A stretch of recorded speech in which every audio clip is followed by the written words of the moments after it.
একটা খবরে আমরা দেখলাম, পড়লাম যে কুমিল্লার দেবিদ্বারে আপনি সড়কের কার্পেটিং মানে নির্মম মানের সামগ্রী ব্যবহার করা সড়কের কাজ আপনি বন্ধ করে দিয়েছেন। পরিদর্শনে গিয়ে আপনি বিষয়টা দেখেন, আপনি যে কাজ বন্ধ করে দিলেন সেটা কি মানে সেটা আপনি কোন অধিকার থেকে সেটা আপনি করলেন? মানে এটা কি এনসিপি থেকে করলেন? এনসিপি থেকে আমি কাজ বন্ধ করে দেই নাই, সেখানে হচ্ছে যিনি দায়িত্বে ছিলেন যে ইঞ্জিনিয়ার, সেই ইঞ্জিনিয়ার সেই কাজ বন্ধ করেছেন। আমি ভিডিও দেখতেছিলাম যে আপনি কার্পেটিং হাত দিয়ে তুলতেছেন, এই দায়িত্বটা আপনাকে কে দিয়েছে? এনসিপি নাকি আপনি নিজেই নিজেকে দিয়েছেন? আমি বারবার এটা আমি নিজে নিছি এই দায়িত্ব, এটা নাগরিক দায়িত্ব, এটা নাগরিক দায়িত্ব। এই দায়িত্বটা এনসিপি থেকে না, এটা আমরা না, এই দায়িত্ব, এই নাগরিক দায়িত্বটা আমরা নেই নাই বলেই, আমরা এই নাগরিক দায়িত্বটা আমরা নেই নাই বলেই এতদিন পর্যন্ত আমাদের নেতারা আমাদেরকে বুঝুন বুঝাইতে পারছে। এটা হচ্ছে, এবং এটা এখন আপনি আমাকে প্রশ্ন করতে পারেন এর আগে এই ধরনের ঘটনা আমি কখনো করেছি কিনা রাজনৈতিক দল হওয়ার আগে। এর আগে অসংখ্য এরকম নাগরিক বিভিন্ন সম্পৃক্ত ইস্যুতে আমার বিভিন্ন সময় আপনি কি বুঝতে পারতেছেন? আপনি যে নাগরিক দায়িত্বের কথা বলতেছেন, আমরা সকল নাগরিকরা যদি এরকম করে গিয়ে নাগরিক দায়িত্ব, আপনার বাড়ি দেবিদ্বার, আমার পাশে থানা, আমার মুরাদনগর, আমি গিয়ে যদি রাস্তার কার্পেটিং তুলতে থাকি, আপনি এটা কার্পেটিং তুলতে থাকবেন, ইঞ্জিনিয়ারকে ডাক দিয়ে বলবেন এই কাজ এখন বন্ধ করেন, আপনি ঠিকাদারকে বলবেন আপনার বাবা 50 বছর ধরে এর চেয়ে ভালো কাজ করে আসতেছে বা আপনি তার চেয়ে ভালো কাজ না, আমি এটা বলি নাই, আমি বলি না, আমি এটা বলি নাই। না, আপনি ভিডিওটা চালু করেন, আমি ভিডিও এখন দেখাবো, তাহলে আপনি আমার বক্তব্যটা এটা আপনি উইথড্র করেন। আমি এটা বলি না আমার বাবা হচ্ছে 50 বছর ধরে ওনার কাছ থেকে বাবা বলছেন না যে আপনি বলছেন না, আমি বলছি ইয়েস, আমি বলছি আপনি 50 বছরের কথা বলেন না আপনার বাবার কথা। দেখেন আমি বলি না, হ্যাঁ আমি অবশ্যই বলছি, কিন্তু কি বলছি কেন আপনি আপনার সেন্টেন্সটা কি বলছেন? আচ্ছা আপনি আমার সেন্টেন্স মিলাই আসেন, কন্টেন্ট অ্যানালাইসিস করে আপনি কি বলছেন বলেন। ঠিক আছে, আমি বলছি যে ওনাকে বলছি যে আপনার বয়স আমার থেকে অনেক বেশি। আমি ওনাকে বলছি, স্পষ্ট মনে আছে যে আপনার বয়স আমার থেকে অনেক বেশি, এবং আমার বাপ এই কাজ করে অনেক বছর ধরে, অনেক বছর ধরে কাজ করে, 40-50 বছর ধরে, 40-50 বছর ধরে করে। আমি কি আমার বাপ 50 বছর ধরে, 50 বছর ধরে। আপনি বলছেন আমার বাপ নাকি ওনার থেকে ভালো কাজ করে। আচ্ছা না, এই কনস্ট্রাকশন রিলেটেড কাজের সাথে আপনি এটা বলছেন, আপনি এটা বলছেন, আপনি শুনে যান, আপনি এটা বলছেন যে ওনার কাছ থেকে ভালো কাজ করে। আমি এটা বলি নাই তো, আপনি বলছেন। ঠিক আছে আমি কন্টেন্ট অ্যানালাইসিসের কথা বলছি। আপনি বলছেন যে আমার বাবা 50 বছর ধরে ঠিকাদারি কাজের সাথে যুক্ত, আমাকে এগুলি বুঝাইতে আসেন না, এটা কি আপনি বলছেন? যুক্ত, হ্যাঁ এটা আমি বলছি, কারণ এই কনস্ট্রাকশন রিলেটেড কাজগুলো এই সম্পর্কে আমার মানে একটু হইলেও আইডিয়া আছে। এখন আপনি যেটা বললেন যে কার্পেট, আপনি প্রশ্নটা ওই জায়গায় করতে পারেন যে কার্পেটটা উঠাই তো, মানে কার্পেট উঠবে কেন, মানে কার্পেট উঠবে যে কার্পেট উঠাইতে গেছে, মানে বাংলাদেশে একটা সরকার আছে যে জায়গায় ভোক্তারা মানে ভোক্তা অধিকার আইন আছে। আমরা তো চাইতেছিলাম যে সেই সংস্থাগুলি যেগুলি হাসিনা গত 15 বছর ইনস্টিটিউশনগুলি ধ্বংস করছে হাসিনা সরকার, সেগুলি গইরা উঠুক। আপনি বলতেছেন এটা আপনার নাগরিক দায়িত্ব, হাত দিয়ে কার্পেটিং তুলে ফেলবেন এবং ইঞ্জিনিয়ারকে বলবেন কাজ বন্ধ করে দিবেন। আমি না এক্স্যাক্টলি আপনি যেটা চাইতেছেন আমি ওইটা চাইছি, আমি ভুলটা ধরাই দিছি যে আপনার যেই অর্গানাইজেশনস গুলো আছে, যেটা দায়িত্ব সেটা প্রপারলি ফাংশন করতেছে। যদি প্রপারলি ফাংশন করতো তাহলে হাত দিয়ে কার্পেট উঠতো না, হাত দিলে কার্পেট উঠতো না। আপনি মনে হয় যে সকল নাগরিকদের তার দায়িত্ব এরকম করে পালন করা উচিত, হাত দিয়ে কার্পেট তুলে নিয়ে আসা উচিত রাস্তায়, যত জায়গায় যত খারাপ কাজ হবে বলে নাগরিক মনে করে? ভাই আপনার হাত দিয়ে কার্পেট উঠে নিয়ে আমি বলি হাসান, আমি একজন নাগরিক, আপনি একজন নাগরিক, আপনার বাড়ি দেবিদ্বার, আমার বাড়ি মুরাদনগর, আপনি রাস্তার মধ্যে হাত দিয়ে কার্পেট আপনি বলতেছেন আপনি ফ্রাস্ট্রেটেড ভাই। কেন ফ্রাস্ট্রেটেড বলেন ভাই? আপনি কার্পেট রাস্তার মধ্যে, প্রথম প্রশ্নটা আপনি এটা করেন, রাস্তার মধ্যে এমন কার্পেট যাবে কেন? না, রাস্তার মধ্যে কার্পেট যাবে কেন সেই প্রশ্ন আমি করব। রাস্তার মধ্যে আপনি রাস্তার মধ্যে হাত দিয়ে উঠাবো কার্পেট, তাহলে কি দিয়ে উঠাবো? আপনি বললেন যে নাগরিকদের এই দায়িত্ব পালন করা উচিত সবার, আমারও উচিত কিনা সেটা আপনি আমার বলেন, নাকি আপনি স্পেশাল? ভাই আপনার একটা কাজে, আপনি যদি দেখেন একটা কাজে এই কাজটা যেভাবে করা উচিত ছিল সেভাবে কাজটা হয় না, সংশ্লিষ্ট কর্তৃপক্ষের কাছে অভিযোগ করব। আমার রাস্তা হাত দিব না, আমি রাস্তা হাত দিব না। এইটা আইন নিজের হাতে তুলে নেন। আমাদের দেশে আপনি যেটা কোশ্চেন সেটাও আইন নিজের হাতে তুলে নেন। শুনেন, আমাদের দেশে আমি আইন নিজের হাতে তুলে নেই, আমি আইন নিজের হাতে তুলে নি। আমার দেশের কাজটা ঠিকভাবে হইতেছে না, সেই জিনিসটা হচ্ছে আমি দেখাইছি যে দেখেন এখানে 5টা স্তরে কাজটা ঠিকভাবে হইতেছে না, এবং সরকার এত কোটি টাকা ইনভেস্ট করার পরও আপনি এমন ভাবে কাজ করতেছেন যে কাজটা প্রপারলি, এটা কোনো ফাংশনালি হইতেছে না। যার যেটা করা দরকার ছিল সে সেটা করতেছে না, তাকে তখন ইঞ্জিনিয়ার এসে সে কাজ বন্ধ করছে। তো তার মানে কি আমার দেশের যে প্রবলেমটা আছে, প্রবলেমটা নিয়ে আমরা কথা বলবো না? হাসনাত, আপনি দেখাবো না প্রবলেমটা, মানে প্রবলেমটা। হাসনাত, আপনি যে কাজটা করছেন এটার জন্য তো আমি বুঝতে পারতেছি আপনি অনেক প্রাউড। আপনি কি চান যে আমরা সবাই এইভাবে আমাদের কাজগুলি করি? না, আমি প্রাউড না। না, মনে করেন যে আমি আজকে আবারও আমার উদাহরণ দিচ্ছি, আমি একজন সাধারণ নাগরিক, আমি ইনস্টিটিউশনগুলো যদি আমাদের দলে বড় নেতা না, আমি যদি এখন মুরাদনগরের রাস্তাটা দেখি আমি এটা হাত দিয়ে তুলবো কিনা? আমার প্রশ্ন সরল। আপনি যদি দেখেন কাজটা ঠিকঠাক ভাবে হইতেছে কিনা, এটা কি মানে আমার দেখার দায়িত্ব, অবজার্ভ করা, মানে আমি দেখবো। আপনি আচ্ছা এটা দেখার দায়িত্ব আপনার না, কিন্তু আপনি যখন দেখছেন যে কাজটা ঠিকঠাক ভাবে হইতেছে না, বললাম অভিযোগ করব। আমাদের দেশে ওকে ফাইন, আমাদের দেশের ওই কালচারটা, আপনি যে কালচারটা দেখেন আইডিয়াল কালচারটা, সেটা আমিও দেখি যে আমাদের দেশের ইনস্টিটিউশন গুলো প্রপারলি ফাংশন করুক, কিন্তু আমাদের দেশে করে নাই তো ভাই। আমরা তো দেখছি হচ্ছে রডের বদলে বাঁশ দিয়ে হচ্ছে ব্রিজ বানাইছে, রডের বদলে যে বাঁশ দিয়ে ব্রিজ বানাইছে, প্রপার অথরিটিকে যে বলছে না তো বছর ধরে প্রপার, আমি আসনাত আব্দুল্লাহ তো হচ্ছে এর আগে কার্পেট উঠাই না গিয়া, তাহলে কার্পেট আপনারা তো অনেক বছর ধরে প্রপার অথরিটিকে অভিযোগ দিতেছেন, তো প্রপার অথরিটিকে অভিযোগ দেওয়ার পরে তাইলেও রডের বদলে বাঁশ গেল কেন, তাইলেও হচ্ছে আপনার কার্পেটিং হাত দিলে উঠে যায় কেন, প্রশ্নটা করেন আমার মনে হয় উঠে যায় কেন, হাসনাত হাত দিলে উঠে যায় কেন? হাসনাত, আমি আপনাকে বলি, আপনি যেই উদাহরণ জাতির সামনে রাখতেছেন, লক্ষ লক্ষ কোটি কোটি মানুষ আপনাকে ফলো করে, এই উদাহরণটা দিলে এই যে সাধারণ একজন মানুষ আমার মতো, সেও এই কাজটা নিজের হাতে করার ব্যাপারে উৎসাহী হবে কিনা সেটা আমি আপনাকে ভাইবা দেখতে বলছি। আপনি যেটা করছেন সেটা আপনার জন্য ঠিকই আছে, আপনি তো এটাই করবেন। ওকে, আপনি এটা করবেন কারণ আপনি তো পথ দেখাবেন, আপনি পথ দেখাবেন। আরেকটা বিষয় আছে ভাই, এটা আরেকটা ইস্যু আছে, এটা আরেকটা বিষয় আছে। আমি আজকে কার্পেটে হাত দিয়ে উঠাইছি, যখন এর পরবর্তীতে ওই রাস্তাটা যে করবে, কন্ট্রাক্টর করবে অথবা হচ্ছে যে ইঞ্জিনিয়ার করবে, কার্পেট যেন হাত দিলে না উঠে এই বিষয়ে সে সচেতন। এবং বাংলাদেশে এরকম কাজ যদি আরো 4,500 হয়ে থাকে, 4,500 জায়গায় এরকম কার্পেটে হাত তোলা উচিত, তাই তো ব্যাপারটা? মানে এই 4.5 একটা বিচ্ছিন্ন ঘটনা না, এটা তো বিচ্ছিন্ন ঘটনা না। এই মুহূর্তে অনেকগুলি জায়গায় এরকম কার্পেটিং আছে, এগুলি মানুষ হাত দিয়ে তুলবে কিনা? আমার একটা কার্পেটিং উঠানোতে যদি বাংলাদেশের লক্ষ লক্ষ মানুষ কার্পেট উঠাইতে শুরু করে, আমার একটা কার্পেট উঠানোর এই এক্সাম্পলটা লক্ষ লক্ষ মানুষ যেন কার্পেট উঠাইতে না হয়, সেটার জন্য প্রশাসন প্রয়োজনীয় আচ্ছা ব্যবস্থা ঠিক আছে, এটা আপনার ব্যাখ্যা। আপনি এই কাজটা কি, মানে এই কাজটা যে খারাপ হয়েছে সেটা কি আপনি এমনি জানলেন না কেউ আপনাকে তদবির করে এটা জানাইছে? মানে আপনাকে কেউ জানাইছে? এটা আমার সাংবাদিক জানাইছে। এটা আপনাকে সাংবাদিক জানাইছে। আপনার কাছে কি এটা তদবির হিসেবে আসছে, নাকি আপনি আপনার নির্বাচনী এলাকা যেখান থেকে আপনি নির্বাচনী করবেন বলে শোনা যায়, বা আপনার নিজের গ্রামের বাড়ি, দানাবাড়ি, দাদাবাড়ি, সেখানে যাচ্ছিলেন তারপর সেটা করছেন? না, এটা হচ্ছে যে আপনার আমাকে এলাকা থেকেও অনেকবার বলা হয়েছে এর আগেই। আমি নরমালি হচ্ছে খুব কম আমার এলাকায় যাওয়ার সুযোগ হয়। তো সেক্ষেত্রে একদিন আমাদের রেজিস্ট্রেশনের পরের দিন আমার হচ্ছে এক সাংবাদিক দেখাইলো যে এই রাস্তা না, আরো অনেকগুলো রাস্তা হচ্ছে এই ধরনের নিম্নমানের কাজ হচ্ছে, এবং দেখা যাচ্ছে যে এই ধরনের কোনো ব্যবস্থা নেওয়া হচ্ছে না। এলাকার মানুষও খুব ক্ষুব্ধ, এবং হচ্ছে এই বিষয়ে যেন প্রয়োজনীয় ব্যবস্থা আমরা সবাই মিলে নেই, সেই জন্য আমি জাস্ট গিয়েছিলাম সেখানে, এবং দেখলাম তো এই দুরূহ অবস্থা। কিন্তু আমি আবার নিজের প্রতি সরি ফিল করতেছি আসলে, যে আমার উচিত না, আমার মাপ চাওয়া উচিত, একটা গণমাফ কর্মসূচি হয়তো এটা পালন করা উচিত আমার। মানে এটা কেন বললেন? আমাকে খোঁচা দিলেন না? খুঁজে দেয় না, আমি গণমাফ কর্মসূচি আমি বুঝি না, হঠাৎ করে রিয়ালাইজ সারা দেশের সবাই যদি কার্পেট উঠানো শুরু করে, তাহলে তো আমার তো তাই, আপনি সেই আহ্বানই জানাইতেছেন আমার কাছে মনে হলো। আপনি তো নেতা, আপনি যেটা করবেন মানুষ তাই করবে। এই যে এখানে আমাকে এখানে আপনার অনুসারীরা আমাকে মেসেজ করতেছেন, রাস্তা কি খালি চোখ দিয়ে বোঝা যায়? হাত দিয়ে উঠাইলেই রাস্তা বোঝা যায় রাস্তা খারাপ। This is the way. আপনি আপনারা পথ দেখাইতেছেন, এটা হচ্ছে আমাদের আলোর পথ। হায়বার, আমি পরবর্তী প্রসঙ্গে আসি। আপনার আহ্বান আপনি জানাইছেন, আপনার মেসেজ আপনি দিচ্ছেন, লোকে লোকে একটা বুঝছে।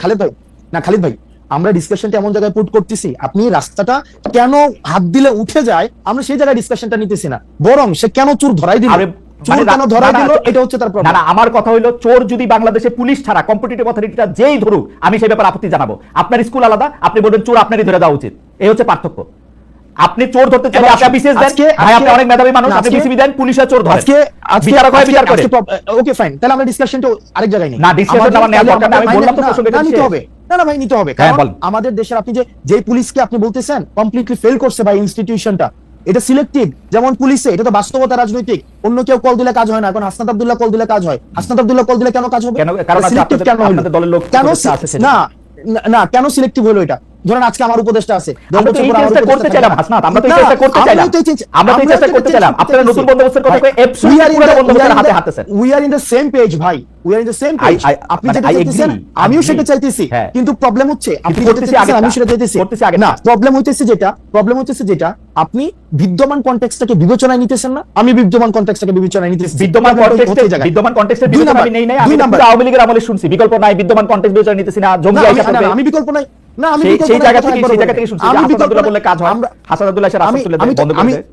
ভাই এটা তো আমি বললাম, এটা তো আমার জন্য দুঃখজনক যে আমি বললে দেখেন this has to stop, Hasnat, this has to stop immediately. I নিজের হাতে তুলে নাও, আমি এটাকে চোর ধরা, আমি স্টপ করতে চাই ভাই। দেখেন খালিদ ভাই, আইসিইউতে হসপিটালে আইসিইউ নাই, হসপিটালে আইসিইউ নাই ভাই। আমরা তো এখন হচ্ছে তদবিরের একদম মানে আমি তদবিরটা নিয়ে বলতে চাইছিলাম। আচ্ছা, আপনি হসপিটালের আইসিইউ প্রসঙ্গে আমি শুনছি, আমি তদবিরটা নিয়ে একটু বলেন তো, একবারে বলেন যে আপনার কাছে কি অনেক তদবির আসে, সারা দিন তদবির আসতে থাকে, মানে আপনি কি অনেক তদবির করেন? তদবির আমি বলি, যেমন 5 আগস্টের পরে যাদের সাথে পরিচয় হয়েছে, 5 আগস্টের পরে যাদের সাথে পরিচয় হয়েছে, কারোর সাথে যদি 2 মিনিট কথা হয় সে একটা তদবির করে, ইভেন টকশো শেষে হোস্ট তদবির করে, মানে টকশো শেষে হোস্ট তদবির করে।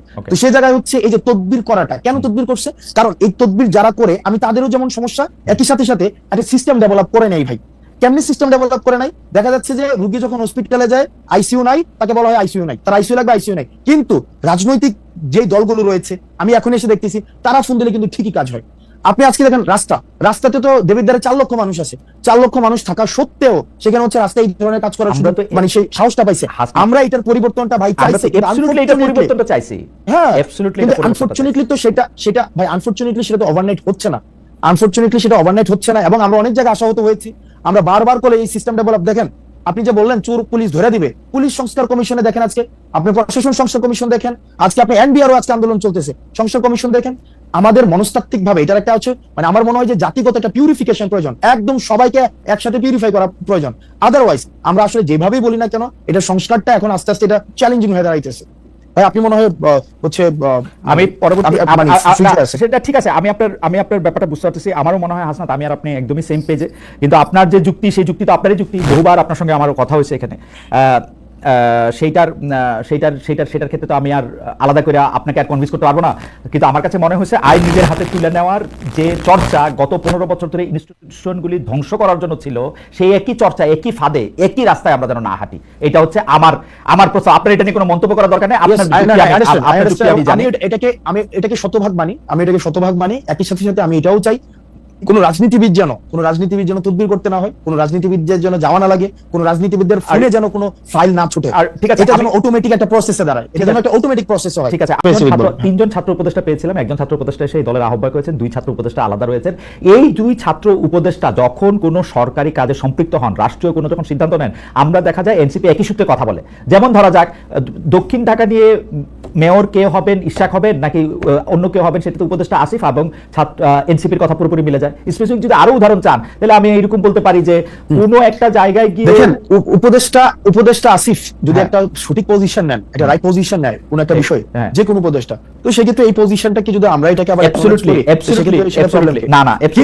কিন্তু বিষয়টা হচ্ছে কোন রং পজিশন যদি নেয়, সেটাকে ব্লাইন্ডলি যদি কখনো এটাকে এন্ডোর্স করতাম, তাহলে সেই বিষয়টা হচ্ছে আপনি বলতে পারতেন যে আমরা হচ্ছে ওনারা আমাদের প্রতিনিধিত্ব করছে। এই পর্যন্ত রাইট পজিশন, এই পর্যন্ত 2জন উপদেষ্টা যে কোনো সবগুলি রাইট পজিশন নিয়েছেন। না যে সবগুলো রাইট পজিশন নিয়েছে, মানে আপনি স্পেসিফিক বলেন না, আমি স্পেসিফিক বলবো না, এবার আপনি স্পেসিফিক বলেন আব্দুল্লাহ, আপনি এবার স্পেসিফিক বলেন। সবগুলো তো রাইট, এবার আপনি বলেন যে এবার আপনারা বলেন যে সবগুলো রাইট নাই তো। এইবার আপনারা বলেন যে এই উপদেষ্টাদের মধ্যে কোন কাজের আপনারা সমালোচনা করেছেন, এই 2 উপদেষ্টা। দেখেন এই 2 উপদেষ্টা, দেখেন আমরা শুরু থেকে বলছি, দেখেন এই 2 উপদেষ্টার কাজকে, এক নম্বর হচ্ছে আমাদের যে মাহফুজ আব্দুল্লাহর কাজ হচ্ছে আমাদের এই যে মিডিয়া, তারপর হচ্ছে উনি তথ্য প্রযুক্তি মন্ত্রণালয় উনি দেখেন। আমরা কিন্তু বারবার বলে আসছি, যেমন মিডিয়া নিয়ে আমরা বারবার করে বলে আসছি যে 2 জন আমাদের ছিলেন, একজন নাহিদ ছিলেন এবং মাহফুজ আব্দুল্লাহ ছিলেন, উনারা কিন্তু ফেল করছে। মাহফুজ আলম ছিলেন, উনারা ফেল করছে। কারণ এই যে মিডিয়া যেভাবে সন্ত্রাস ম্যানুফ্যাকচার করেছে বা বৈধতা উৎপাদন করেছে, সেটির জন্য প্রয়োজনীয় ব্যবস্থা নেওয়ার দায়িত্ব ছিল, সেটা নিতে পারে নাই। এই কথাগুলো কিন্তু আমরা সবসময় বলে আসছি। এই ব্যাপারে কিন্তু প্রথম কথা হলো যে আপনি আমার চেয়ে অনেক স্মার্ট। আপনি যদি এখন শাক দিয়ে মাছ ঢাকতে চান তাহলে আমি এটা আমি বলতেছি যে আপনি মাহফুজের বা আসিফের কোন কাজের আপনি সমালোচনা করছেন। আপনি বলতেছেন যে যথেষ্ট পরিমাণে যে যারা হাসিনার আমলে সম্মতি উৎপাদন করছে তাদের বিরুদ্ধে যে ব্যবস্থা নেওয়া হয় নাই, সেইটা হলো মাহফুজের ব্যর্থতা বা আসিফের ব্যর্থতা। না দেখেন আপনি না অবশ্যই ব্যর্থতা কেন, মানে এখনো পর্যন্ত ওটা তো ওনার কাজ, এটার জন্য আবার আসিফকে দায়ী করা যাচ্ছে না। আসিফের কাজ হচ্ছে এলজিআরডি উনি দেখেন, উনি স্পোর্টস মিনিস্ট্রি দেখেন, আসিফ মাহমুদ এই 2টা মন্ত্রণালয় দেখেন। এখন এই 2টা মন্ত্রণালয়ের আপনি বলেন না যে কোন বিষয়গুলো আপনি বলেন। আমি ইশাকের কথা বললাম, মেয়র ইশাকের ক্ষেত্রে আসিফের অবস্থান এবং সেই আসিফ জনাব আসিফ নজরুল দেখেন, আসিফকে আমরা কি দেখেন আমি একজন প্রশাসক আসিফকে কোনো ভাবে উত্তর ঢাকায় প্রশাসক নিয়োগের ক্ষেত্রে আসিফের গাজোয়ারি অবস্থান আপনারা কোনোদিন প্রতিবাদ করেন না। এটা অন্য কোনো উপদেষ্টা হলে অন্য কোনো সরকার হলে কি জোয়ারি অবস্থান, গাজোয়ারি অবস্থান, গায়ের জোরে নেওয়া, মানে হ্যাঁ গায়ের জোরে কি করছে, মানে কি করছে? উত্তর ঢাকায় প্রশাসক নিয়োগ দিচ্ছে, দক্ষিণ ঢাকায় ইশাককে নিয়াতে দেয় নাই, শপথ নিতে দেয় নাই। আমি যত না শপথ নিতে দেন, এটা একটা সাবজুডিস ম্যাটার ছিল, কোনো সাবজুডিস ম্যাটার ছিল না, সেটা সেটেল ম্যাটার ছিল। উনি বলছেন যে উনি আইন উপদেষ্টার জন্য ওয়েট করতেছেন, যদিও খুব ভালো জানতেন যে আইন উপদেষ্টা আছে এখন সাউথ আফ্রিকা, এবং আইন উপদেষ্টা আসার পরে বলছেন যে সময় পার হয়ে গেছে। এখন দেখেন সময় পাড়ে গেছে এখন, যে সেক্ষেত্রে যে মন্ত্রণালয়ের দায়িত্ব ছিলেন এই মন্ত্রণালয়ের এটা বিষয়, বা এটা হচ্ছে হাইকোর্টের বিষয়। তো হাইকোর্টের বিষয় হাইকোর্টের ম্যাটারটা সেটেল ছিল।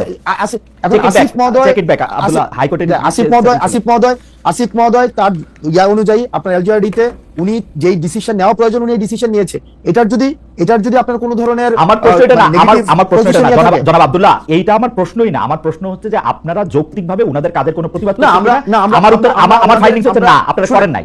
আমরা করেন নাই, কারণ হচ্ছে আপনারা তাদের বন্ধু, আমরা হচ্ছে এবং এনসিপির জন্য তারা জায়গা খালি রাখতেছে। দেখেন ওনারা জুলাই গণঅভ্যুত্থানের প্রতিনিধি হিসেবে সেখানে গিয়েছে, ওনারা এনসিপির কোনো প্রতিনিধি হিসেবে সেখানে যায় নাই। জন্ম হয় না, প্রতিনিধি হিসেবে যাবে কেন?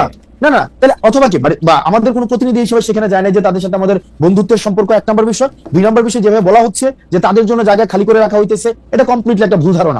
আমরা আমাদের সংগঠন আমাদের নিজেদের মতো করে আগাচ্ছি, এবং এটা হচ্ছে আমরা আমাদের নিজেদের মতো করে, যখন হচ্ছে আমাদের কিছুদিন আগে হচ্ছে আমাদের গঠনতন্ত্র আমরা জমা দিয়েছি, কিছুদিন আগে হচ্ছে আমাদের রেজিস্ট্রেশনের বিষয় জমা দিয়েছি, আবার আমরা যখন হচ্ছে কাউন্সিল করে সেক্ষেত্রে আমাদের পূর্ণাঙ্গ হচ্ছে আমরা কমিটি দিব। সেক্ষেত্রে এটা কে আসছে কে গেছে আসবে না, কাউন্সিলটা কি আপনাদের অতি শীঘ্রই করার কোনো ইচ্ছা আছে, না কাউন্সিলটা আপনারা পরে করবেন? এটার ব্যাপারে কি সিদ্ধান্ত আছে? কাউন্সিল আপনারা কবে করবেন? মানে আমরা ইতিমধ্যে হচ্ছে রেজিস্ট্রেশনের বিষয়টা নিয়ে আমরা এতদিন কাজ করেছিলাম, আপনি জানেন, জাস্ট 2 দিন আগে আমরা রেজিস্ট্রেশনের বিষয়টা সম্পন্ন করেছি। এখন অন্যান্য যে ফরওয়ার্ডিং যে বিষয়গুলো নিয়ে আছে সেগুলো নিয়ে আমরা আলোচনা করব। ওকে, তারপরে আমাদের কোনো এক্সিকিউটিভ মিটিং হয়নি। আপনি মানে কাউন্সিলটা কবে হবে সেই ব্যাপারে আপনাদের এখন এক্সিকিউটিভ মিটিং হওয়ার পরে তারপর আপনারা সিদ্ধান্ত নেন, ফেরে না? আমরা সিদ্ধান্ত নেব। আচ্ছা, রাজনৈতিক বা প্রশাসনিক অভিজ্ঞতা রয়েছে, দল প্রসঙ্গে আসি, রাজনৈতিক বা প্রশাসনিক অভিজ্ঞতা রয়েছে এমন কাউকে কি আপনারা সন্ধান করতেছেন? মানে আপনাদের দলে কি মানে আপনারা কোনো মুরব্বী চান, মানে যারা রাজনৈতিক বা প্রশাসনিক অভিজ্ঞতা রয়েছে, বা মানে এই ব্যাপারে কি ভাবনা আপনাদের, যে আপনারা কোনো আমরা ইতিমধ্যে হচ্ছে আমরা উপদেষ্টা, মানে আমাদের রাজনৈতিক দলের রাজনৈতিক উপদেষ্টা এবং অরাজনৈতিক উপদেষ্টা আমরা হচ্ছে চাই আমাদের পার্টিতে হচ্ছে ইনক্লুড হোক। সেটির জন্য হচ্ছে আমরা সিভি আহ্বানও করেছি, সেই জায়গা থেকে আমরা কথা বলছি, অনেকের সাথে আমাদের কথা হচ্ছে, এবং সেটা হচ্ছে আমরা যে ধরনের রাজনীতি করতে চাই এবং হচ্ছে বাংলাদেশপন্থী রাজনীতি, সেক্ষেত্রে অনেক সিনিয়র হচ্ছে আপনি যাদেরকে বললেন হয়তো সিনিয়র রাজনীতিবিদ রয়েছে, বুদ্ধিজীবী রয়েছে, লেখক রয়েছে, বা হচ্ছে রিটায়ার্ড। বুঝতে পারছি, এর মধ্যে কি আপনারা আসলে আদর্শগতভাবে কোনো রাজনৈতিক বা প্রশাসনিক ব্যক্তিত্ব আপনাদের মাথায় আছে, যে যেমন ধরেন বিএনপির কেউ বা জামায়াতের কেউ, বা ধরেন আন্দালিব রহমান পার্থ বা ডক্টর মোহাম্মদ ইউনূস, মানে আদর্শ হিসেবে আপনারা কাউকে সামনে রাখতেছেন? ধরেন বিএনপি তারেক রহমান সাহেবের মতো একজনকে চান, বা জামায়াতের শফিকুর রহমানের মতো, বা জনাব আন্দালিব রহমান পার্থের মতো, বা ডক্টর মোহাম্মদ ইউনূসের মতো? ওকে, সেক্ষেত্রে আমরা হচ্ছে যারা আমাদের সাথে, মানে আমরা যেই এখানে তো হচ্ছে ডক্টর মোহাম্মদ ইউনূস, তারপর হচ্ছে ডক্টর মোহাম্মদ ইউনূস তো হচ্ছে অন্তর্বর্তীকালীন সরকারের প্রধান, এক্ষেত্রে একটা হচ্ছে তার মতো মানে আন্তর্জাতিকভাবে পরিচিত ওয়েস্টার্ন এডুকেটেড। আমাদের অ্যাডভাইজরদের আমরা হচ্ছে যাদেরকে আমরা অ্যাডভাইজর নিতে চাই, আমরা একটা স্ট্যান্ডার্ড আমরা বলেছি যে হয়তো রিটায়ার্ড কোন অফিসার হইতে পারে, বুদ্ধিজীবী হইতে পারে, লেখক হইতে পারে, রাজনৈতিক অভিজ্ঞতা সম্পন্ন মানুষ হইতে পারে। এখন এটাকে ইন্ডিভিজুয়াল আমরা কোনো ক্যারেক্টারাইজেশন করতে যাচ্ছি না, একদম যে এমসিকিউ কোশ্চেনের মতো যে ডক্টর মোহাম্মদ শফিকের মতো হইতে হবে, অথবা হচ্ছে তার ইন্ডিভিজুয়াল কোন ক্যারেক্টার না, ইন্ডিভিজুয়াল। আচ্ছা, আমি একটু মানে একটু বোঝার জন্য আমি একটু বলতে চেষ্টা করতেছি, আপনারা এই যে রাজনৈতিক বা মানে আপনারা যে উপদেষ্টা চাইতেছেন, তাদের কি আসলে আপনাদের মনের মধ্যে তো নিশ্চয়ই একটা ক্রাইটেরিয়ন আছে, যে আপনারা কিভাবে কিরকম একজন মানুষ চান? তিনি কি একজন রিটায়ার্ড আমলা, তিনি কি একজন রিটায়ার্ড সামরিক অফিসার, তিনি কি একজন বিদেশে থাকেন কিন্তু রাজনীতিতে বড় ভূমিকা রাখেন, কলাম লেখেন, এরকম একজন ওয়েস্টার্ন এডুকেটেড আন্তর্জাতিক বিশ্বের ডার্লিং ডক্টর মোহাম্মদ ইউনূসের মতো ওরকম কেউ? কাকে চায়, কাকে চিন্তা করতেছেন আপনারা? আমি নামটা আমরা সব ধরনের, আপনি যতগুলো হচ্ছে ক্রাইটেরিয়া বলেন, সব ধরনের মানুষগুলোকে আমরা উপদেষ্টা হিসেবে চাই। উপদেষ্টা হিসেবে চাই তাদের রাজনৈতিক দলে, একটা রাজনৈতিক দলের লোকদের, যে বিভিন্ন ধরনের রাজনৈতিক দলের অনেক কাজ থাকে, পলিসি মেকিং এর কাজ থাকে, পলিসি এক্সিকিউশনে কাজ থাকে, এখানে একটা রাজনৈতিক দলের অনেক ধরনের কাজ আছে। উপদেষ্টা থেকে আপনাদের দলের হায়ারার্কিতে উপদেষ্টাদের অবস্থান কিরকম হবে, আপনার উপরে না আপনার নিচে? আমরা একটা অ্যাডভাইজরি প্যানেল করব। দেখেন আমরা বলছি, দেখেন অ্যাডভাইজর প্যানেল থাকবে আমাদের, একটা পলিটিক্যাল কাউন্সিল থাকবে, পলিটিক্যাল কাউন্সিলটা সবার উপরে থাকবে। এই পলিটিক্যাল কাউন্সিলের আন্ডারে থাকবে আমাদের প্রেসিডেন্ট সেক্রেটারি, এবং প্রেসিডেন্ট সেক্রেটারি হচ্ছে আমাদের একটা হচ্ছে এক্সিকিউটিভ বডির মধ্য দিয়ে তারপর হচ্ছে কার্যক্রম পরিচালনা করবেন। ওকে, ধরেন মানে অন্য কাউকে দিয়ে উদাহরণ দিলে তো এটা মুশকিল, আমি আমার দিয়ে উদাহরণ দিই। ধরেন আমাকে আপনারা এনসিপির উপদেষ্টা হিসেবে নিলেন, আমার স্ট্যাটাসটা আসলে কি হবে? মানে আমি আজকে যদি আপনারা সরকার গঠন করেন, আচ্ছা সরকার গঠনের কথা আপনি বাদ দেন, আজকে আপনাদের যদি পূর্ণাঙ্গ পার্টির কমিটি হয়, সেক্ষেত্রে আমার স্ট্যাটাসটা কি হবে?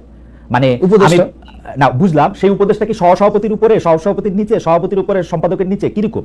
যেমন বিএনপিটা আমি জানি, আওয়ামী লীগেরটাও আমি জানতাম, এখন তো আর জানি না, কিন্তু মানে নতুন যদি দল হয়ে থাকে, কিন্তু বিএনপিটা আমি জানি, এখনো জানি। দেখেন আমরা আমরা আমরা আমরা আমরা যেটা করতে চাই সেটা হচ্ছে যে মেটাফরিক অর্নামেন্টাল যে পোস্টগুলো ছিল আগে, মানে অর্নামেন্টাল অনেকগুলো 100 উপদেষ্টা, 200 হচ্ছে আপনার ভাইস প্রেসিডেন্ট, 500 হচ্ছে, মানে এগুলো হচ্ছে প্রাইস পোস্টিং করা হইতো।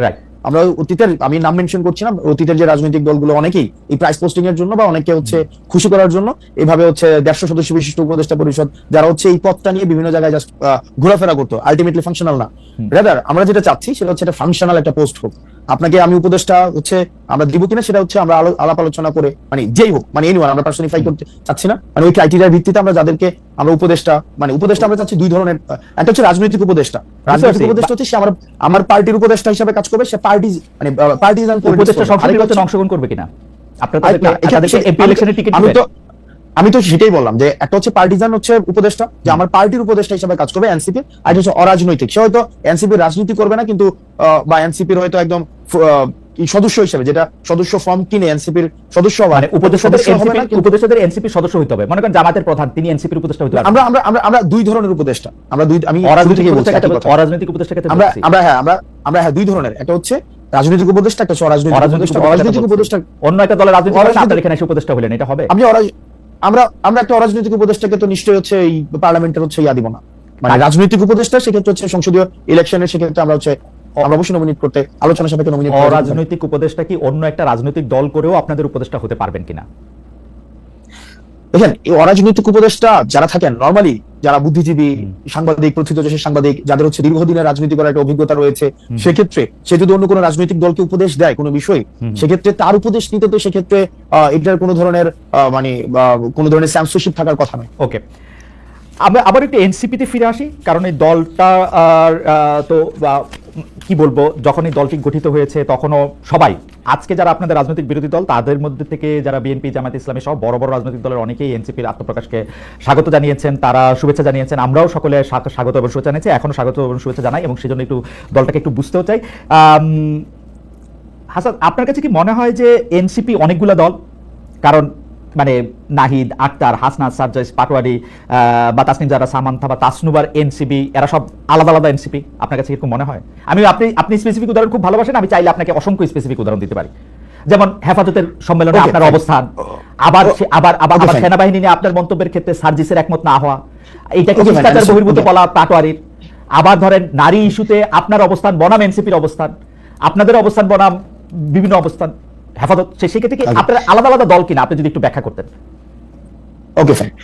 প্রথমত হচ্ছে এই আলোচনাটাকে দুই ভাগে, মানে দুইটা লেয়ারে করতে হবে। এক নম্বর বিষয় হচ্ছে যে আমাদের দীর্ঘদিন ধরে যেটা হয়েছে, ইন্ট্রা পার্টি ডেমোক্রেসি আমাদের ছিল না, মানে ইন্ট্রা পার্টি মানে একটা একদম মানে ওয়ান ম্যান সেন্ট্রিক হচ্ছে রাজনৈতিক দলগুলো ছিল, যেখানে রাজনৈতিক দলের, আমি দুইটা লেয়ার শেষ করার পরে আপনি এই ক্ষেত্রে আমাকে প্রশ্ন করেন, তো সেক্ষেত্রে যেটা হতো যে একটা ভয়েসে, সিঙ্গেল ভয়েস, যে একজন যা বলতো একদম ডাউনওয়ার্ডস পর্যন্ত একই ধরনের ভয়েস সেখানে ইকো হইতো। কিন্তু আমরা যেহেতু 5 আগস্টের পরে অনেক যারা অভ্যুত্থানে ছিল তাদের মধ্যে, তাদেরকে নিয়ে হচ্ছে আমাদের রাজনৈতিক দলটা গঠিত হয়েছে, সেখানে আমাদের মধ্যে এই যে ইন্ট্রা পার্টি ডেমোক্রেসি, সেখানে আপনি দেখবেন যে সেখানে নিজের দলের মানুষকে নিয়ে সেখানে সমালোচনা করা হয়, জবাবদিহিতার আন্ডারে নিয়ে আসা হয়, যেটা হচ্ছে নেভার বিফোর সিন। আপনি কখনোই অন্য কোনো রাজনৈতিক দলে সেটা আগে ছিল না। এই কারণে আমাদের দেশে এটা খুবই মানে আনইউজুয়াল একটা ঘটনা মনে হচ্ছে। মাই গুডনেস, যে আপনি চিন্তা করেন একটা জায়গায় যে মির্জা ফখরুল সাহেব একটা ধরনের একটা কথা বলেছেন এবং পাবলিকলি সেটা রিজভী সাহেব সেখানে বলছেন যে এই বিষয়ের সাথে আমি একমত না। এটা হচ্ছে একটা বিষয়, অর্থাৎ এটা কখনোই আমাদের দেশের রাজনৈতিক কালচারে ছিল না যে নিজ দলের সমালোচনা করা যাবে, নিজ দলের মানুষের স্ট্যান্ডের সমালোচনা করা যাবে। এক নম্বর বিষয়। 2 নম্বর বিষয়, আমাদের যেহেতু দলটা গঠিত হয়েছে মাত্র 4 মাস হয়েছে, তো 4 মাসের মধ্যে নানা টানাপোড়েন, প্রবলেম সলভ, এবং হচ্ছে আমরা বিভিন্ন বর্গের মানুষ সেখানে এসছে, বিভিন্ন চিন্তার মানুষ সেখানে এসছে, একটা অনেক কাজ করার মধ্য দিয়ে প্রবলেম সলভের মধ্য দিয়ে, কর্মসূচির মধ্য দিয়ে একটা রাজনৈতিক দলের এই যে বিভিন্ন মতপার্থক্য গুলো থাকে, মানে ইন্ট্রা পার্টি যেভাবে আমাদের মতপার্থক্য গুলো থাকে, তখন সেটা একটা শেপে আসে। তো স্বাভাবিকভাবে আপনি 3-4 মাসের মধ্যেই যেটার একদম একটা সবার মানে ইউনিনিমাস একটা ক্যারেক্টারিস্টিক্স দাঁড়াবে, সেটা হচ্ছে 3 মাস খুব কম সময় সেটির জন্য। তবে ক্রমশ সেটার একটা পর্যায়ে বা দিন যত যাবে, সেটার একটা, হ্যাঁ, সেটার একটা জি প্রথম কথা হচ্ছে ইন্টারপার্টি ডেমোক্রেসির কথা আপনি বলতেছিলেন। ইন্টারপার্টি ডেমোক্রেসিতে কোনো শাস্তি দেওয়ার বা কোনো রকম কোনো জবাবদিহিতা করার, একজন মানুষ আরেকজন মানুষের সাথে কথা বলার এরকম কোনো রীতি আছে কিনা আপনি জানতেছিলেন। আপনি আবার ভালো করে বাংলাদেশের রাজনৈতিক হিস্ট্রি পড়েন, আপনি দেখবেন যে অসংখ্য এরকম উদাহরণ আছে। বদরুদ্দোজা চৌধুরী থেকে শুরু করে ডক্টর কামাল হোসেন থেকে শুরু করে আব্দুল মান্নান ভূঁইয়া থেকে শুরু করে সাইফুর রহমান এবং আওয়ামী লীগের বিভিন্ন লোকের কথা যদি আপনি দেখেন, আপনি যদি বাংলাদেশের বাম আপনি দেখেন আলাদা মন্তব্য হয়েছে, কাউকে কাউকে পার্টি থেকে বেরিয়ে আসতে হয়েছে, সেরকম অসংখ্য ঘটনা ঘটেছে।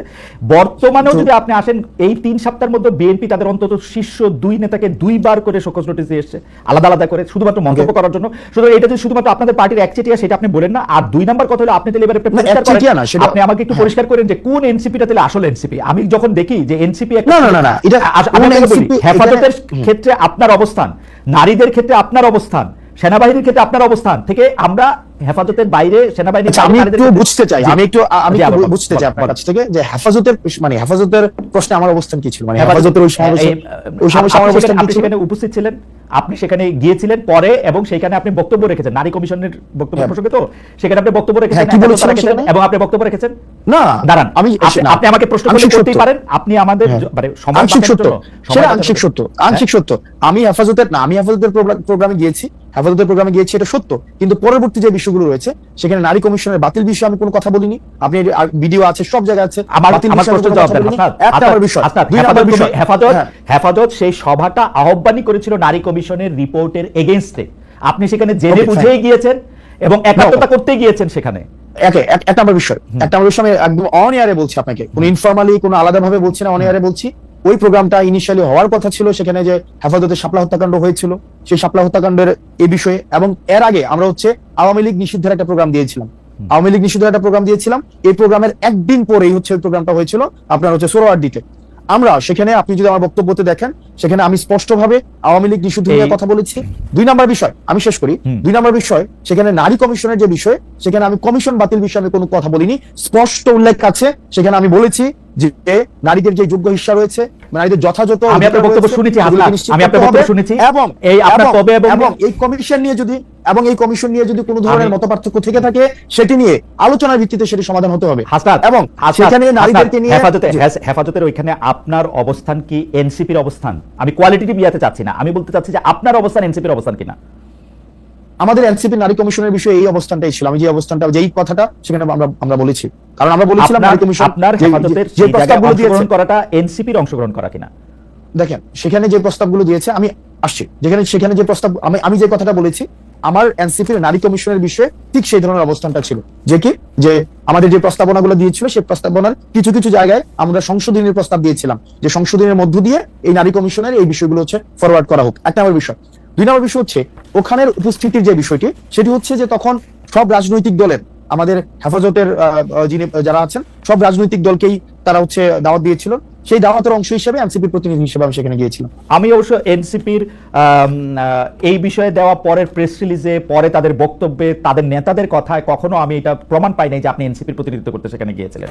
আমি বরং উল্টোটা শুনেছি। ওখানে শুনেছি হাসনাত আব্দুল্লাহ সেখানে গিয়েছেন নিজের ক্যাপাসিটিতে।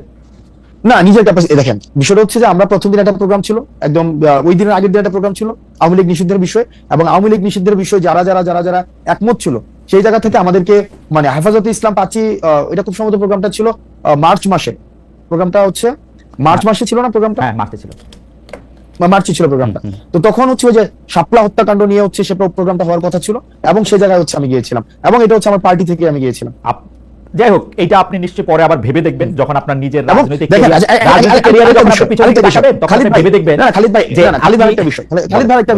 আমরা কিন্তু একটা বিষয়, যে সেখানে বলা হচ্ছে যে আমার উপস্থিতিতে সেখানে নারীদেরকে নিয়ে নেতিবাচক কথা বলা হয়েছে, সেখানে বাজে মন্তব্য করা হয়েছে, সেটা একদমই না। আমি যখন এখানে বক্তব্য দিয়ে আমি চলে আসি, আমি যাই সেখানে বক্তব্য দিই আওয়ামী লীগ নিষিদ্ধ এবং নারী কমিশনের যেই প্রস্তাবগুলো রয়েছে, যে প্রস্তাবগুলো আমার এনসিপি সেখানে সংশোধনের প্রস্তাব দিয়েছে, সেটার যদি বিবেচনা করার সুযোগ থাকে, আমি সেখানে এটা বলেছি, দেন চলে আসছি। এর পরবর্তীতে আমার অনুপস্থিতিতে সেখানে নেতিবাচক কথা বলা হয়েছে, যেটির আবার আমার পার্টি থেকে সেখানে সেটি নিন্দা জানানো হয়েছে। ওকে, ফেয়ার এনাফ। আমি সেনাবাহিনী নিয়ে একটু আপনার দৃষ্টি আকর্ষণ করতে চাই, যে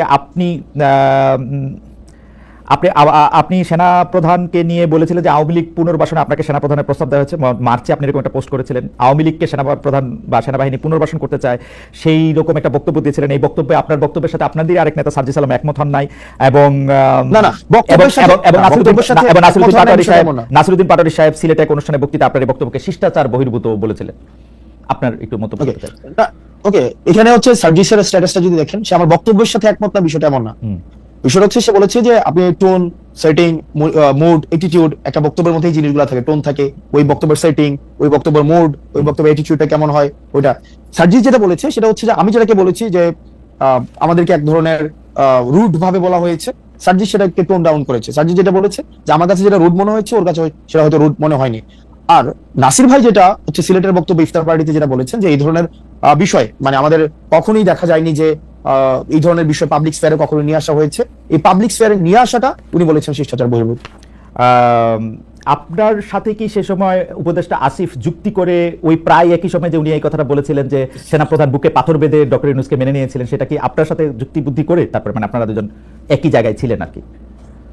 না, ওই দুজন তো একই জায়গায় কেন থাকবে? একই জায়গায় মানে একই বক্তব্য, same page, I understand, same page, yes, হ্যাঁ সেম পেজে আমরা যুক্তি করে সেখানে ছিলাম, বিষয়টা এমন না। আমি যখন প্রকাশ করি পরবর্তীতে আমি দেখেছি যে আসিফ সেখানে তার অভিজ্ঞতা যেটা সরকার গঠনের সময় সেনাপ্রধানকে নিয়ে যে তার অভিজ্ঞতা সেটাকে প্রকাশ করে। জনাব নাহিদও কি একই রকম বক্তব্য পোষণ করেন? এনসিপি আসিফ সাহেবের বক্তব্য ওন করে কিনা? এনসিপি আসিফ সাহেব তো হচ্ছে সরকার গঠন প্রক্রিয়ার সাথে সরাসরি যুক্ত, রাইট? সরকার গঠনের প্রক্রিয়ার সাথে জনাব নাহিদ সরাসরি যুক্ত ছিলেন। এই ক্ষেত্রে এনসিপির অবস্থান এবং সেনাপ্রধান ডক্টর মোহাম্মদ ইউনূসকে বুকে পাথর বেঁধে আসতে বলছিলেন, এবং এসে আসিফ বলেছে, ওই জায়গাতে আসিফ বলেছে, এবং সেক্ষেত্রে আসিফ এই বিষয়টাকে আরো মানে আপনি আসিফ থেকে সেই বিষয় হচ্ছে ক্লিয়ার হতে পারেন। ওকে, আপনাদের আচ্ছা দেখেন খালিদ ভাই এই আরেকটা প্রশ্ন যাওয়ার আগে দেখেন এই চেঞ্জটা যেটা হয়েছে, এই ট্রান্সফরমেশনটা যেটা হয়েছে সেটা কিন্তু একদম মানে যে প্রত্যেকটা এখানে ইন্ডিভিজুয়ালের প্রত্যেক ডিফারেন্ট অভিজ্ঞতা রয়েছে। আমরা এখানে এনসিপি করার পূর্বে প্রত্যেকটা মানুষের এই অভ্যুত্থানে ডিফারেন্ট হচ্ছে অভিজ্ঞতাগুলো রয়েছে, সেই অভিজ্ঞতার হচ্ছে ফিউশন হয়েছে এনসিপিতে। সবার একই ধরনের অভিজ্ঞতা থাকবে, সবাই একই লেন্সে হচ্ছে অভ্যুত্থানকে দেখেছে, অভ্যুত্থানে যে ইভেন্টসগুলো ছিল এরকম একটা বিষয়, এরকম এমন না। আসিফের অভিজ্ঞতার সাথে ওই মিটিং আমি ছিলাম না। সরকার গঠনের 8 অগস্টে মিটিংটা মানে 7 অগস্ট হয়েছে, 7 অগস্টের ওই মিটিং আবার আমি ছিলাম না, যে মিটিং আবার আমি ছিলাম সেই মিটিং আবার হয়তো নাই ছিল না। তো সেক্ষেত্রে পার্টি গঠনের সবাই তো সব জায়গায় সব মিটিং এ থাকবে, কিন্তু এটা অনেক বড় ব্যাপার। আপনি কি উপলব্ধি করতেছেন যে এটা অনেক বড় ব্যাপার? হ্যাঁ, অফকোর্স বড় ব্যাপার, অফকোর্স। এবং এটা কখনো শেয়ার করা হয় নাই, কখনো ক্রস চেক করা হয় না, ব্যাপারটা তো এরকম না। অভ্যুত্থানকালীন এক্সপেরিয়েন্স গুলো আমরা ইন্ডিভিজুয়াল অনুযায়ী অনেকের কিছু অন্তত মানে মেজর এক্সপেরিয়েন্স হচ্ছে সেম, কিন্তু প্রত্যেকেরই আবার কিছু এক্সপেরিয়েন্স রয়েছে যেটা আবার অন্যজনের এক্সপেরিয়েন্সটা ওই অভ্যুত্থানে হয়নি। সেক্ষেত্রে শতভাগ আমার এক্সপেরিয়েন্সটাই যে নাহিদের হবে, নাহিদের এক্সপেরিয়েন্স আমার হবে, এই বিষয়টি হচ্ছে যে আমার কাছে মনে হয় যে এই বিষয়টি সব ক্ষেত্রে সঠিক নয়। আমি আসলে এটা নিয়ে আর কথা বাড়াতে চাই না। আমরা যা দেখেছি যে সাবেক রাষ্ট্রপতি জনাব আব্দুল হামিদের থাইল্যান্ড যাওয়ার বিষয়টির প্রতিবাদে আপনার নেতৃত্বে যমুনা ও শাহবাগের আন্দোলনের মুখে সরকার আওয়ামী লীগের কার্যক্রম নিষিদ্ধ করে, কিন্তু হামিদ সাহেবের দেশত্যাগ যে শুধু চিকিৎসার জন্য ছিল, সরকারের অনুমোদনের ভিত্তিতেই সেটা ফিরে এসে তিনি প্রমাণ করেছেন। আমাদের অনুষ্ঠানে বা অন্যান্য জায়গায় আমাদের অনুষ্ঠানে এক বিএনপি নেতা জয়নুল আবদিন ফারুক তিনি সরকারের দিকে আঙুল তুলে বলেছেন হামিদ ইস্যুতে সরকার এনসিপিকে দিয়ে নাটক মঞ্চস্থ করিয়েছিল আওয়ামী লীগের কার্যক্রম নিষিদ্ধ করার জন্য। আপনি সেই নাটকের কেন্দ্রীয় চরিত্রে অভিনয় করেছিলেন কিনা সেটি হচ্ছে প্রশ্ন। বিএনপি নেতার অভিযোগ নিয়ে কি বলবেন, যে সেটি আসলে নাটক ছিল কিনা, সরকার এনসিপিকে দিয়ে নাটক করিয়েছিল কিনা? না, সরকার এনসিপি দিয়ে নাটক করেনি। সরকারের হচ্ছে এখানে একটা ব্যর্থতার পরিচয়, যে এতদিন পরেও একটা দীর্ঘদিন আমরা বারবার করে বলে আসছিলাম যে আওয়ামী লীগের বিষয়টা সিদ্ধান্তে আসতে, কারণ আওয়ামী লীগের এই বিষয়টাকে সিদ্ধান্ত নিয়ে আসলে আমরা দেখতে পাচ্ছিলাম যে সংকট আসলে ঘনীভূত হচ্ছে, কোনো সিদ্ধান্তে আসা যাচ্ছে না। সেই জায়গা থেকে বারবার বলা সত্ত্বেও আমরা দেখছিলাম যে আওয়ামী লীগের বিষয়ে কোনো সিদ্ধান্ত না এসে ক্ষেত্র বিশেষে বিভিন্ন জায়গায় ফেসিলিটেট করা হচ্ছে, এবং সেটার অংশ হিসেবে আমাদের কাছে ওই যে সাবেক রাষ্ট্রপতিকে থাইল্যান্ড পাঠানোর বিষয়, সেক্ষেত্রে সরকার থেকে আমাদের কাছে মনে হয়েছে সেটাতে সরকার জড়িত। এবং এনসিপি, আপনি যে বলছেন যে এনসিপি দিয়ে নাটক মঞ্চস্থ হয়েছে, বিষয়টা এমন না। আমি বৈষম্যবিরোধী ছাত্র আন্দোলনের আহ্বায়ক ছিলাম, এবং এই গণঅভ্যুত্থানে আমরা সামনে থেকে যারা নেতৃত্ব দিয়েছে তাদের মধ্যে আমি একজন ছিলাম। সেক্ষেত্রে এনসিপি ছাড়াও আমার এই অভ্যুত্থানে একটা বিশেষ আমার একটা রোল রয়েছে, এবং এই ক্ষেত্রে আমার একটা বিশেষ একটা দায়িত্ব রয়েছে যে অভ্যুত্থান রিলেটেড এই ইস্যুগুলোতে অ্যাড্রেস করার ক্ষেত্রে শুরু থেকে এটা বৈষম্যবিরোধী ছাত্র আন্দোলনে আমরা যখন ছিলাম তখন থেকে যে দাবিটা জানিয়ে আসছি, সেটার সাথে দেখলাম যে গভর্নমেন্ট কোনোভাবে কমপ্লাই করছে না, বরং গভর্নমেন্ট আওয়ামী লীগকে রিহ্যাবিলিটেট করার জন্য সেক্ষেত্রে আর্মি ইস্যু আছে, অ্যাডমিনিস্ট্রেশনের ইস্যু আছে, তারপর হচ্ছে আমরা দেখতে পাচ্ছি যে মনে হচ্ছে আওয়ামী লীগের ডক্টর ইউনূস সাহেবের কি অবস্থা? হচ্ছে। প্রায় আমরা এই কথাও শুনি যে ডিজিএফআই ও মানে ওই দিন আমি একটা অনুষ্ঠানে দেখতেছিলাম, আপনাদের একজন নেতা বলতেছিলেন যে আমরা যে এত কষ্ট করে দল গঠন করার জন্য দিন রাত পরিশ্রম করছি, তখন হচ্ছে নির্বাচন কমিশনে ওই মানে নিবন্ধনের জন্য আপনারা কাজ করছিলেন খাটাখাটি। সে সময় একটা ডিজিএফআই যদি আমাদের সঙ্গে থাকতো তাহলে আমাদের এত, বা ডিজিএফআই যদি আমাদেরকে চাইতে হতো। তো ডিজিএফআই তো হচ্ছে সরাসরি ডক্টর মোহাম্মদ ইউনূসের অধীনে, মানে ডক্টর মোহাম্মদ ইউনূসকে রিপোর্ট করেন। তো ডিজিএফআই কি আপনাকে সাহায্য করছে? ডিজিএফআই কি আপনার কাজে ব্যাঘাত করতেছে? মানে কি মনে হয় আপনাদের? ওকে, এই ঘটনাটা যে বলেছে এটা হিস্ট্রিক্যাল জায়গা থেকে, কারণ আমাদের দেশে যে যেমন আমাদের 150টা দল গঠন করা হয়েছে, আপনার পার্টি মনে রেজিস্ট্রেশন করছে। তো আমাদের দেশে ডিজিএফআই দিয়ে দল করা বা ডিজিএফআই নিজে দল করে দেওয়া, স্বপ্রণোদিত হয়ে এবং রাজনৈতিক বিষয়ে ডিজিএফআই এর যেই আপনার হস্তক্ষেপ করা, এগুলো নতুন কিছুই না। এবং মানে উনি যেটা বলেছেন যে অতীতে রাজনৈতিক দলগুলো, অনেক রাজনৈতিক দল ডিজিএফআই দিয়ে হয়েছে, যদি আমরাও ডিজিএফআই দিয়ে দল হইতো তাইলে কাজটা অনেক সহজ হয়ে যেত, কিন্তু আমরা তো ডিজিএফআই এর দল না, বরং আমরা অর্গানিক ভাবে আমরা গ্রো করছি, সেক্ষেত্রে হয়তো সময় লাগছে। ডিজিএফআই কি আপনাদের কাছে ব্যাঘাত সৃষ্টি করতেছে কিনা, মানে আপনাদের এগেইনস্টে কিনা? দেখেন, ডিজিএফআই এগেইনস্টে কিনা, আমাদের মানে পার্টিকুলার এনসিপির এগেইনস্টে কিনা এই ধরনের আমি কোনো ধরনের মন্তব্য করতে চাই না, কিন্তু বরং ডিজিএফআই বা রাষ্ট্রীয় আইন শৃঙ্খলা বাহিনী অনেক ক্ষেত্রে যেটি হয়েছে যে মিডিয়াকে নিয়ন্ত্রণ করা, তারপরে হচ্ছে রাজনীতিতে হস্তক্ষেপ করা, যেটা তাদের কাজের মধ্যে অংশ না, সেই জায়গাগুলো তারা এখনো পর্যন্ত অব্যাহত রেখেছে। যেটি ডক্টর ইউনূসের ডিজিএফআই ও শেখ হাসিনার ডিজিএফআই এর মতোই আচরণ করতেছে।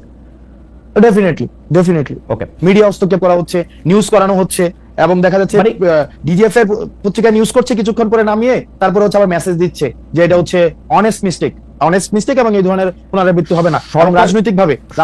রাজনৈতিক বিভিন্ন ব্যক্তির সাথে আলোচনা করা, রাজনৈতিক বিভিন্ন ব্যক্তিকে নেগোসিয়েশনের প্রস্তাব দেওয়া, সিট নেগোসিয়েশনের প্রস্তাব দেওয়া, এই কাজগুলো এখন অব্যাহত রয়েছে। এগুলি কেন করতেছে ডক্টর মোহাম্মদ ইউনূস? ডক্টর মোহাম্মদ ইউনূসের আমার কাছে মনে হচ্ছে যে, আমি ব্যক্তিগতভাবে মনে এগুলো ডক্টর মোহাম্মদ ইউনূসের হচ্ছে অফকোর্স কমপ্লিট ফেলিওর। এটা ফেলিওর, এবং ইনস্টিটিউশনগুলো যে এখনো পর্যন্ত উনার খুব কবজায় নাই ডিজিএফআই। দেখেন, আপনি আমার মুখ থেকে আমি বলি, আপনি যেই জায়গায় আমাকে হচ্ছে নিতে যাচ্ছেন, আমি এই জায়গায় বলবো যে ডক্টর মোহাম্মদ ইউনূস যেভাবে পারফর্ম করা উচিত ছিল, ইনস্টিটিউশন গুলো যেভাবে হচ্ছে সংস্কার করা প্রয়োজন ছিল, উনার যতটা স্ট্রং হওয়া উচিত ছিল, আনফরচুনেটলি উনি সেটা হতে পারেননি এখনো পর্যন্ত। না, আমি আপনাকে কোনো জায়গায় নিতে চাইতেছি না, আমি বুঝতে চাইতেছি যে ধরেন যে ডিজিএফআই যখন রাজনৈতিক দলের পক্ষে বা বিপক্ষে কাজ করে বা রাজনৈতিকভাবে ব্যবহার করা হয়, আপনি তো জানেন খুব ভালো করে, আপনি খুবই মেধাবী তরুণ, যে গত 15 বছরে শেখ হাসিনা ডিজিএফআই কে একদম তার নিজের কারণে, মানে আমি কি আর বলবো, মানে ছোট বড় সকল কারণে ডিজিএফআই কে তিনি আসলে ব্যবহার করেছেন। এবং যেমন সরকার প্রধানের সরাসরি নিয়ন্ত্রণ এবং কর্তৃত্বে যেহেতু ডিজিএফআই থাকে, সেহেতু আপনারা এটা বুঝতে পারেন কিনা যে ডিজিএফআই যা কিছু করে সেটা আসলে ডক্টর মোহাম্মদ ইউনূসই করেন?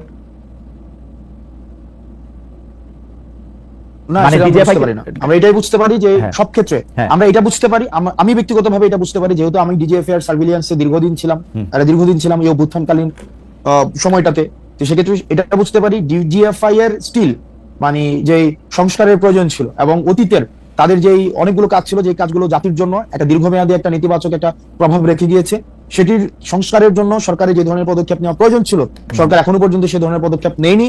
এবং ক্ষেত্র বিশেষে হয়েছে রাষ্ট্রের প্রত্যেকটা ইনস্টিটিউশনের প্রতি সরকারের যে পূর্ণাঙ্গ গ্রিপ থাকা প্রয়োজন ছিল, সেই গ্রিপ এখনো প্রতিষ্ঠিত হয়নি। আমার একটা ছোট্ট অভিজ্ঞতার কথা বলি, আমরা দেখেছি যে এই সরকারি প্রতিষ্ঠানগুলিকে ঐতিহাসিকভাবেই সরকার প্রধানরা এখন পর্যন্ত যারা সরকার প্রধান ছিলেন তাদের বেশিরভাগ সময়ে কুক্ষিগত করেছেন বা তাদের নিজের মতো করে ব্যবহার করেছেন। যেমন 9 বছর এরশাদ সাহেব যেভাবে দেশ চালিয়েছেন, প্রশাসনকে সাহেব কুক্ষিগত করেছেন, কিন্তু শাহাবুদ্দিন সাহেব এসে কিন্তু 3 থেকে 6 মাসের মধ্যে নির্বাচনে একটি পরিস্থিতি সৃষ্টি করেছেন এবং একটি সুষ্ঠু নির্বাচন দিয়েছেন। প্রশাসনের লোকরা কিন্তু সেই নির্বাচনকে প্রভাবিত করতে পারে নাই। একইভাবে 96 সালেও কিন্তু প্রশাসনের লোককে প্রভাবিত করা যায় নাই, 2001 যায় নাই, তারপরে তো যায় নাই। সেইটার ক্ষেত্রে এই সরকারের ক্ষেত্রে প্রশাসনকে এখনো গ্রিপে আনা কেন সম্ভব হচ্ছে না বলে আপনি মনে করেন? আসলে বারবার আমরা এটা শুনছি যে প্রশাসনে আওয়ামী লীগের লোক বসাই গেছে, পারতেছে না। 3 মাসে তো অন্যরা তো 3 মাসে এই ক্ষেত্রে প্রশাসনের সদিচ্ছা না, 3 মাসে যদি অন্যরা পারতো তাহলে 96 যে ফেব্রুয়ারি যে ইলেকশন হয়েছে, ইলেকশন হচ্ছে টেম্পারিং হইতো না, এবং আমাদের অন্য সময় রাখতে পারে না।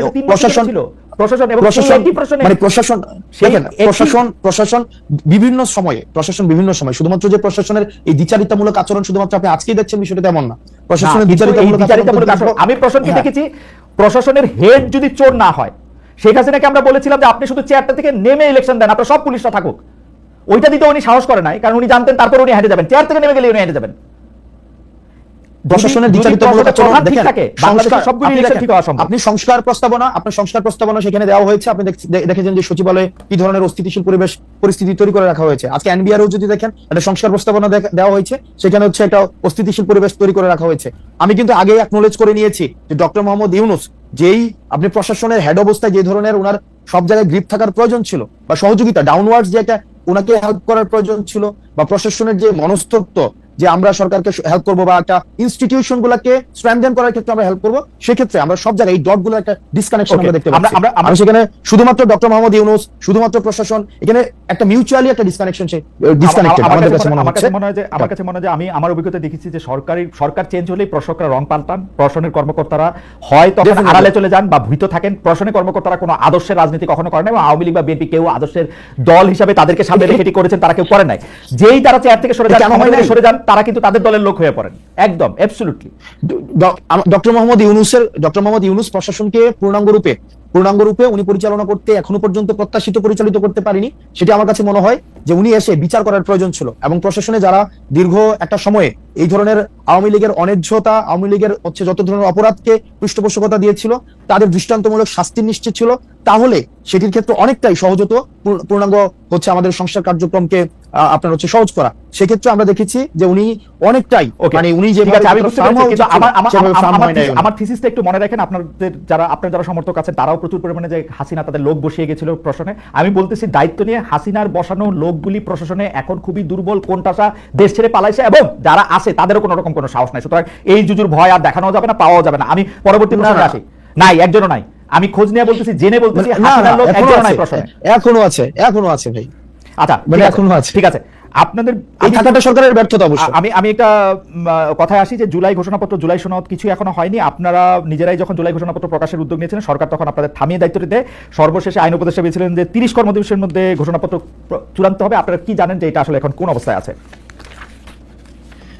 আমাদের আজকে হচ্ছে 30 কর্মদিবস শেষ দিন। আজকেই আমরা হচ্ছে 31শে ডিসেম্বর যখন করতে যাই, তখন সরকার আমাদেরকে বলেছেন যে ঐকমত্যের ভিত্তিতে হবে, এবং পরবর্তীতে আমরা যখন আন্দোলন করি তখন আমাদেরকে বলা হয়েছে 30 কর্মদিবসের মধ্যে হবে। আজকে পর্যন্ত সেটি হয়নি, এবং এটি একটি মানে সরকার হচ্ছে এইভাবে কমিটমেন্ট ব্রেক করা, এটা সরকার তো একটা ইনস্টিটিউশন থেকে এই ধরনের আচরণ অপ্রত্যাশিত, এবং এটি নিয়ে আমাদের পরবর্তী কার্যক্রম সেটা হচ্ছে আমরা আজকেই আপনার মিটিং শেষে আমরা আলোচনা করে তারপরে হচ্ছে আমরা সিদ্ধান্ত নেব।